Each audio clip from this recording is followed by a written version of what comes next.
the Bible, and the Catechism in a year. Day 26. From the Book of Genesis. Judah and Tamar. It happened at that time that Judah went down from his brothers, and turned into a certain Adulamite, whose name was Hirah.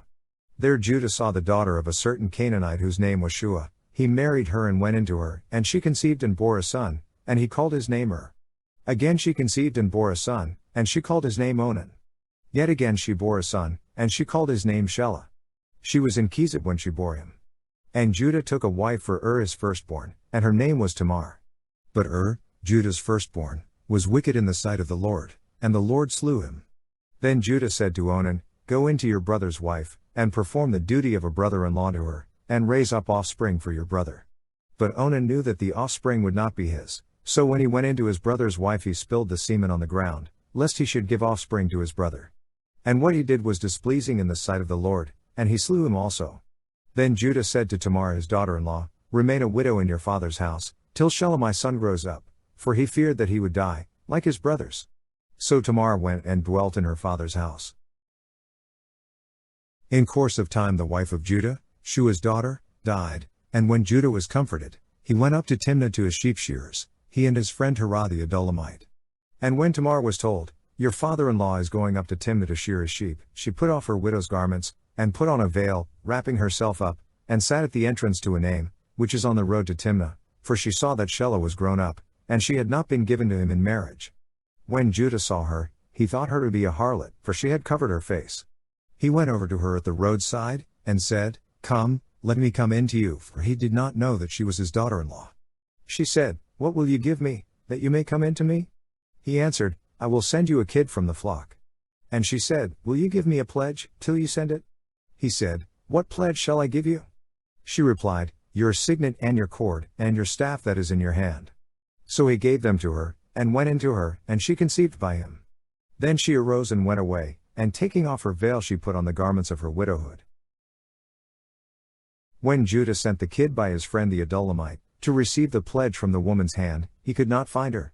And he asked the men of the place, Where is the harlot who was at Enaim by the wayside? And they said, No harlot has been here. So he returned to Judah, and said, I have not found her, and also the men of the place said, No harlot has been here.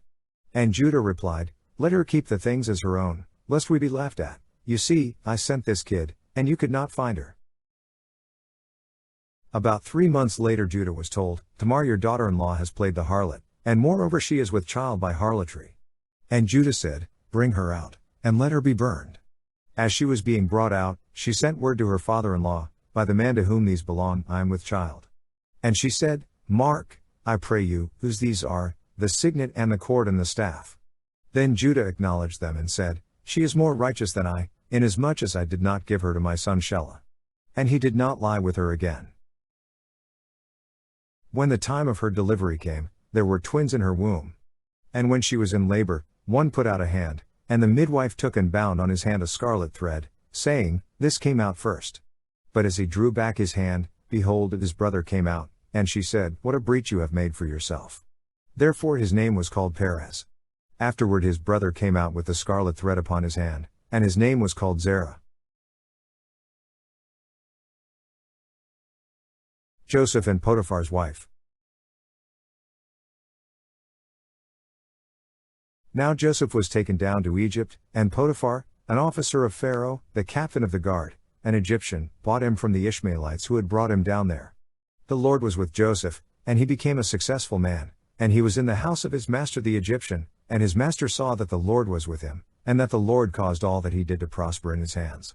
So Joseph found favor in his sight and attended him, and he made him overseer of his house and put him in charge of all that he had. From the time that he made him overseer in his house and over all that he had, the Lord blessed the Egyptian's house for Joseph's sake. The blessing of the Lord was upon all that he had, in house and field.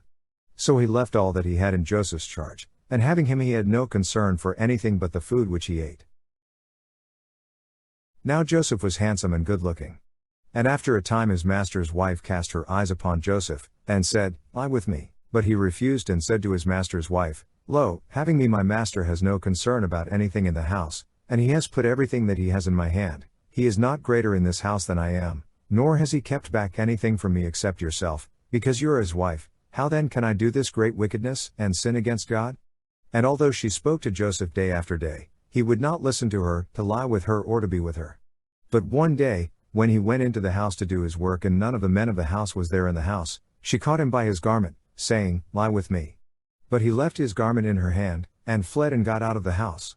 And when she saw that he had left his garment in her hand, and had fled out of the house, she called to the men of her household and said to them, See, he has brought among us a Hebrew to insult us. He came in to me to lie with me, and I cried out with a loud voice. And when he heard that I lifted up my voice and cried, he left his garment with me, and fled and got out of the house.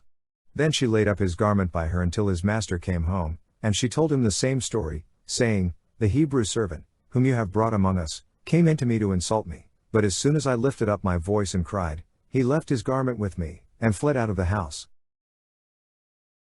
When his master heard the words which his wife spoke to him, This is the way your servant treated me, his anger was kindled. And Joseph's master took him and put him into the prison, the place where the king's prisoners were confined, and he was there in prison. But the Lord was with Joseph and showed him steadfast love, and gave him favor in the sight of the keeper of the prison.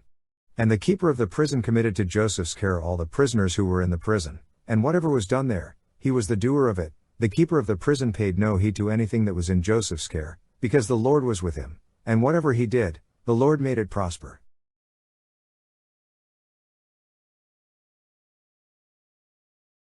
From the Book of Psalms.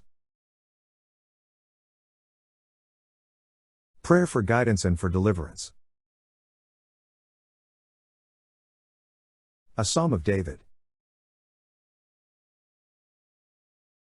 To thee, O Lord, I lift up my soul. O my God, in thee I trust. Let me not be put to shame. Let not my enemies exult over me.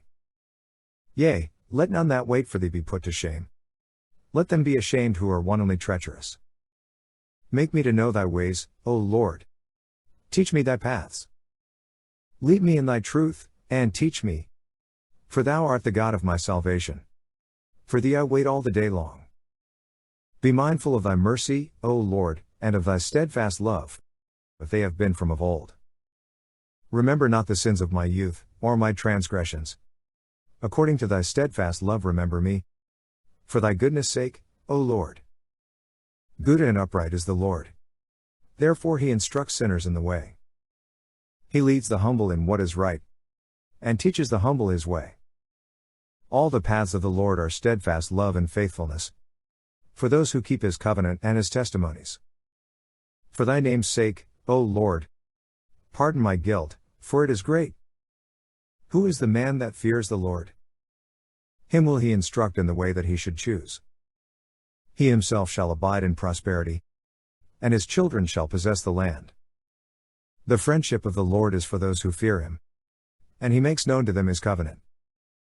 My eyes are ever toward the Lord, for he will pluck my feet out of the net. Turn thou to me, and be gracious to me, for I am lonely and afflicted. Relieve the troubles of my heart, and bring me out of my distresses. Consider my affliction and my trouble, and forgive all my sins. Consider how many are my foes, and with what violent hatred they hate me. O guard my life, and deliver me. Let me not be put to shame, for I take refuge in thee. May integrity and uprightness preserve me, for I wait for thee. Redeem Israel, O God, out of all his troubles.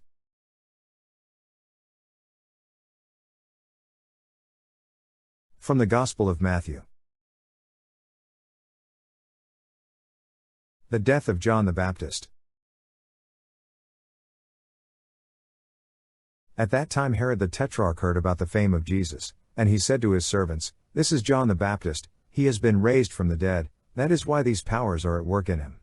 For Herod had seized John and bound him and put him in prison, for the sake of Herodias, his brother Philip's wife, because John said to him, It is not lawful for you to have her. And though he wanted to put him to death, he feared the people, because they held him to be a prophet. But when Herod's birthday came, the daughter of Herodias danced before the company, and pleased Herod, so that he promised with an oath to give her whatever she might ask. Prompted by her mother, she said, Give me the head of John the Baptist here on a platter."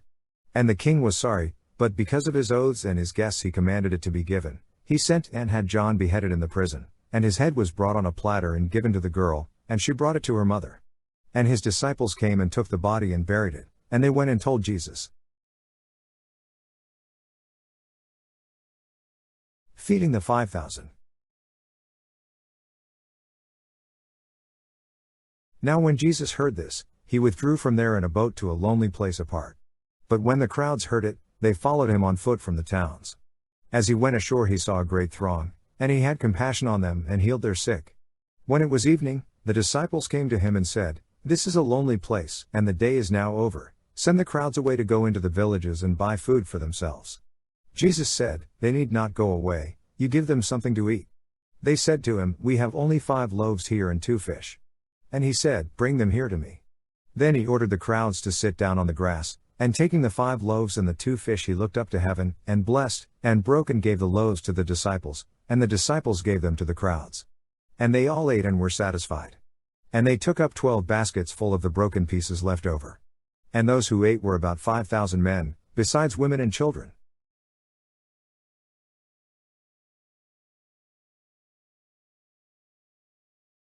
From the Catechism. A God merciful and gracious. After Israel's sin, when the people had turned away from God to worship the golden calf, God hears Moses' prayer of intercession and agrees to walk in the midst of an unfaithful people, thus demonstrating his love. When Moses asks to see his glory, God responds, "I will make all my goodness pass before you, and will proclaim before you my name, the Lord, Yahweh." Then the Lord passes before Moses and proclaims, "Yahweh, Yahweh, a God merciful and gracious, slow to anger, and abounding in steadfast love and faithfulness." Moses then confesses that the Lord is a forgiving God. The divine name, I am or He is, expresses God's faithfulness. Despite the faithlessness of men's sin and the punishment it deserves, He keeps steadfast love for thousands. By going so far as to give up His own Son for us, God reveals that He is rich in mercy. By giving His life to free us from sin, Jesus reveals that He Himself bears the divine name. When you have lifted up the Son of Man, then you will realize that I am. God alone is. Over the centuries, Israel's faith was able to manifest and deepen realization of the riches contained in the revelation of the divine name. God is unique, there are no other gods besides Him. He transcends the world and history. He made heaven and earth, they will perish, but you endure, they will all wear out like a garment, but you are the same, and your years have no end. In God there is no variation or shadow due to change. God is He, who is, from everlasting to everlasting, and as such remains ever faithful to Himself and to His promises. The revelation of the ineffable name I am, who I am contains then the truth that God alone is. The Greek Septuagint translation of the Hebrew Scriptures, and following it the Church's tradition, understood the divine name in this sense: God is the fullness of being and of every perfection, without origin and without end. All creatures receive all that they are and have from Him, but He alone is His very being, and He is of Himself everything that He is.